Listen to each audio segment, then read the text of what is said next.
हमने ये सोचा कि हमारे इंस्टीट्यूशन इतने वक्त से चल रहे हैं, हम किसी भी आदमी की, किसी भी ऑर्गेनाइजेशन की जो पहचान होती है वो उससे जुड़े लोगों से होती है। जो अपना एक्सपीरियंस बता रहे थे और बता रहे थे कि किसी तरह से हमारे जो क्षेत्र है इसकी अगर तादाद ज़्यादा होगी तो वो सेटिस्फेक्शन होगा मामला।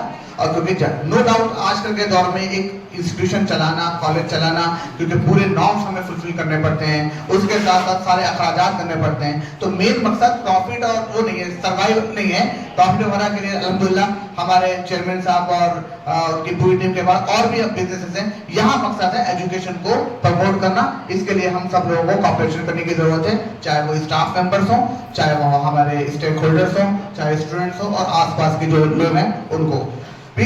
बीटीसी कॉलेज और चेयरमैन साहब, आपका भी खैर मकदम है और आपका वेलकम है। सबसे पहले तो मैं आप लोगों का जितना शुक्रिया करूं उतना कम है, क्योंकि वाकई अपने वक्त को निकाल के आ पाना और हमारे प्रोग्राम में हमारी महफिल की शोभा बढ़ाना, हमारे प्रोग्राम की शोभा बढ़ाना, उसको इज्जत देना, मैं उसके लिए बहुत बहुत शुक्रिया करता हूँ। एक एक आदमी का मैं दिल से शुक्रिया करता हूँ। और ये तालियां आप अपने लिए बजाइए। मुझे मैं कोई ऐसा स्पीकर या मतलब जो भाषण देते हैं उस तरह का मामला नहीं, बस सीधी आपसे बात करना चाहता हूँ। और बात बहुत कोई लंबी नहीं, कोई भाषण का पर्पज़ नहीं। पर्पज़ ये है कि हमने ये सोचा कि हमारे इंस्टीट्यूशन इतने वक्त से चल रहे हैं, हम किसी भी आदमी की, किसी भी ऑर्गेनाइजेशन की जो पहचान होती है वो उससे जुड़े लोगों से होती है। और हमने सोचा कि हम हमारे जो समाज के अच्छे लोग हैं उनसे मिले, और उसके लिए हमारे वसी साहब ने ये प्रोग्राम रखा कि उनको अवार्ड दिया जाए। क्योंकि क्या है कि जो जिन लोगों से हम जुड़ेंगे, जब पता चलेगा भाई वो बहुत कायदे के अच्छे लोग हैं, तो उससे हमारी पहचान होगी। बात मिलजुल के इतनी करनी थी कि आप लोग अच्छा काम कर ही रहे हैं, ये इंस्टीट्यूशन आपका इंस्टीट्यूशन है, इसके बारे में आपको और बताना था। मोटा मोटा बताना ये है कि ये इंस्टीट्यूशन भी ऐसा नहीं कि कहीं से फंडिंग आई हो बाहर से, वहाँ से मिला हो, या हमें कहीं से फंडिंग मिले तो वहाँ से मिला हो।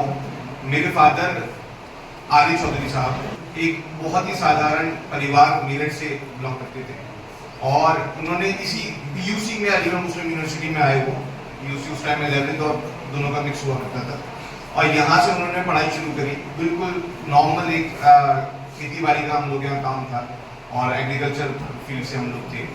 उन्होंने यहाँ पे ही ट्यूशन पढ़ा के अपनी फीस भी इकट्ठी करी इस इंस्टीट्यूशन के लिए, हमें जहाँ पे अलीगढ़ मुस्लिम यूनिवर्सिटी में पढ़ रहे थे, और यहाँ से पूरी एजुकेशन यहाँ से कंप्लीट करी।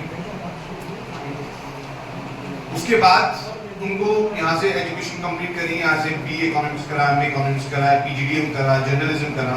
ये सारे कोर्सेज करने के बाद उनको दिल्ली में एक बहुत ज़बरदस्त जॉब मिली। उस ज़माने में ये बात है 1988 की, 30,000 रुपये मिला करते थे। तो 30,000 रुपये उस टाइम ऐसे हो गए कि आज का लाखों का पैकेज। लेकिन जिस गांव से वो थे, उस गांव में आज भी जो क्या कहते हैं एजुकेशन का स्तर है वो बहुत नीचे है, और उनके जहन में ये आया कि मेरी ज़िंदगी तो बहुत अच्छी कट जाएगी, लेकिन मैं जहाँ से आया हूँ, जो मेरे लोग हैं और जो लोग ये सारी चीज़ें झेल रहे हैं, उनका भला कैसे हो। उसी टाइम उस जॉब को छोड़कर उन्होंने एक छोटा सा स्कूल गाजियाबाद में ही बनाया। खैर वो स्कूल बनाया, फिर दोबारा से, क्योंकि अलीगढ़ से ही पढ़े हुए थे, पूरी ताल्लुकात सब लोग अलीगढ़ से ही थे, तो यहाँ पे 1990 हमने 1 में कॉलेज खुलना स्टार्ट करा, जो कि 1993 में हमारा उत्तर प्रदेश का पहला आयुर्वेदिक कॉलेज अलीगढ़ के अंदर ही है, और पहला कॉलेज यहाँ पे खुला प्राइवेट स्कूल। तो ये अपना आप में अलीगढ़ के लिए भी बहुत बड़ी बात है कि उत्तर प्रदेश का पहला कॉलेज, क्योंकि नॉर्दर्न इंडिया में ये एक पहला कॉलेज था। और उसके बाद फिर इंजीनियरिंग कॉलेज और पूरी लाइन हमारी साल ब साल चलती गई। आज हमारे पास आयुर्वेद कॉलेज हमने पहले खोला था, यूनानी कॉलेज है हमारे पास, बीटेक कॉलेज है, और डिप्लोमा पॉलिटेक्निक हमारा कॉलेज है, BEd BTC के लिए हमारे कोर्सेज हैं, तो बहुत लंबे कोर्सेज हैं। खैर मेरा पर्पज़ ये नहीं कि मैं पूरी हिस्ट्री आपके सामने रिपीट करूँ, हमने कैसे करा क्या करा। मेरा बहुत ही कम अल्फाज में ये कहना है कि ये जो काम ऊपर वाले ने हमसे ले लिया, ये आसान काम नहीं था। और इंस्टीट्यूशन क्या होता है, जैसे सर सैयद साहब ने इंस्टीट्यूशन बना दिया, तो इंस्टीट्यूशन एक बार बन गया। अब ये इंस्टीट्यूशन जो होते हैं, ये इसमें जो लोग काम कर रहे हैं, जिसके साथ जुड़े हुए हैं, जिस जगह पे हैं, वो सबके इंस्टीट्यूशन होते हैं। इसका जो मालिक कोई एक नहीं रहता, तो क्या है कि आज ऊपर वाले ने हमसे एक बहुत बड़ा काम किया, एक बहुत बड़ा इंस्टीट्यूशन हमारा बन गया है, ठीक है। अब ये जिम्मेदारी मेरी नहीं, हम सब की है कि कैसे हम इसको और बेहतर करेंगे। तो इस प्रोग्राम का पर्पस यही था कि क्या है कि अगर जब हमने ये इंस्टीट्यूशन खोला तो बहुत सारे लोग ये कहते थे कि अलीगढ़ मुस्लिम यूनिवर्सिटी के सामने एक पान की दुकान की तरीके से क्यों खोल लिया, यहाँ पे अलीगढ़ मुस्लिम यूनिवर्सिटी है और वो काफ़ी है। लेकिन सच्चाई यही है कि अलीगढ़ मुस्लिम यूनिवर्सिटी तो मैं खुद अलीगढ़ मुस्लिम यूनिवर्सिटी से पढ़ा हुआ हूँ और उसकी तो हम पैर की धूल भी नहीं सकते, क्योंकि उसमें इतने लोगों को पूरी दुनिया में क्या कहते हैं काम उससे फैजियाब हो चुके हैं और पूरी दुनिया में लोग वहाँ से जा चुके हैं। लेकिन ये है कि किसी भी कौम को या किसी भी आदमी को या किसी भी समाज को अगर अपने आप को बदलना हो तो एजुकेशन से बढ़िया कोई चीज़ नहीं है। बताते हैं कि और अच्छा किसी को बर्बाद करना हो तो उसके लिए सबसे बेहतर ये है उसके इल्म को, उसकी किताबों को ख़त्म कर दे।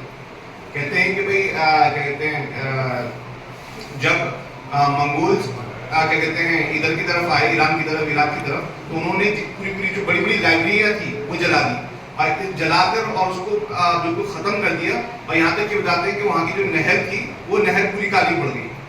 तो किसी को भी ख़त्म करना है तो आप उस समाज के एजुकेशन को ख़त्म कर दो, उनके इन चीज़ों को ख़त्म कर दो, वो समाज ख़त्म हो जाएगा। तो एजुकेशन ही एक ऐसी चीज़ है जो हमें जिंदा रखेगी, हमें कामयाब करेगी और उसी के लिए हम कोशिश कर रहे हैं। इस इंस्टीट्यूशन में हमारी कोशिश ये है कि हम कम पैसों में ज़्यादा चीज़ें आपको दे सकें, बच्चे को ज़्यादा अच्छी क्वालिटी दे सकें। तो यही हमारा मकसद है। और हम चाहते हैं कि एक्चुअली क्या है कि अभी भी हमारे यहाँ जितने बच्चे दूसरे शहरों से पढ़ रहे हैं, अलीगढ़ के बच्चे कम हैं। तो आप लोगों से यही था कि बताना था, आप लोगों को जानना था, समझना था, आप लोगों की बातें समझनी थी। हमने बहुत सारी चीज़ें हमें जैसे जो भी लोग आए माइक पे आके बात करी, उन्होंने हमें बताई, हमने उसको नोट करा है, हम उसका ख्याल करेंगे। बाकी यही है कि हम चाहते हैं कि एक मैसेज जाए और ये आने मिलने जुलने का जो मामला है वो हमारा बना रहे। सही कहा जैसे कि बहुत सारे जो यहाँ पे बोलने वाले स्पीकर्स आए कि इस तरीके के प्रोग्राम्स और भी होते रहेंगे और कहीं भी जो लोग डिफरेंट जगह से आए हैं, प्रधान हैं या किसी भी एक समाज में अच्छी हैसियत रखते हैं और कोई भी हमसे मदद चाहते हैं, हम मेडिकल कैंप्स कराते हैं, वो मेडिकल कैंप कर सकते हैं, सिम्पोजियम कर सकते हैं। आप चाहते हैं कि आपके क्षेत्र में आके जिन बच्चों के अच्छा रिजल्ट आया है उनको हम कुछ उनके लिए प्राइज सेरेमनी, उनका प्रोत्साहन करें, तो हम उस चीज़ के लिए भी करने के लिए तैयार हैं। तो जैसा आप लोग कहेंगे हम लोग वैसा करेंगे। ऑफिस में भी जो हो सकता होगा, क्योंकि क्या है कि देखिए मैं फिर वो बात कहता हूँ आपको कि इस ऑर्गेनाइजेशन को कोई डोनेशन, कोई फंड कहीं से नहीं आ रहा। ये सेल्फ रिलायंस ऑर्गेनाइजेशन है, जो पैसा दिए पूरी ऑर्गेनाइजेशन चलती है, जो बच्चों की फीस आती है उससे ही चलती है। और ये भी है कि इसमें हमारा मकसद इससे कोई बहुत बड़ा मुनाफा कमाने का नहीं है। मुनाफे के लिए और जो हमारे पास दूसरे अपने बिजनेस है, इससे तो हमारा यही है कि एजुकेशन से बच्चे पढ़ते जाएं, हम अच्छी एजुकेशन दे सकें और ये ऑर्गेनाइजेशन चलती रहे। तो यही मकसद है और बहुत बहुत शुक्रिया आप लोग यहाँ पे आए और आगे भी हम इस तरीके को हम कंटिन्यू करते रहेंगे। आपसे बस ये रिक्वेस्ट है कि जब भी आपको मौका मिले तो आप एशियन में आएँ और इसी तरीके से अपना आशीर्वाद, अपना प्यार, अपनी दुआएं हम सब लोग हम एशियन ग्रुप के लिए। बहुत बहुत धन्यवाद।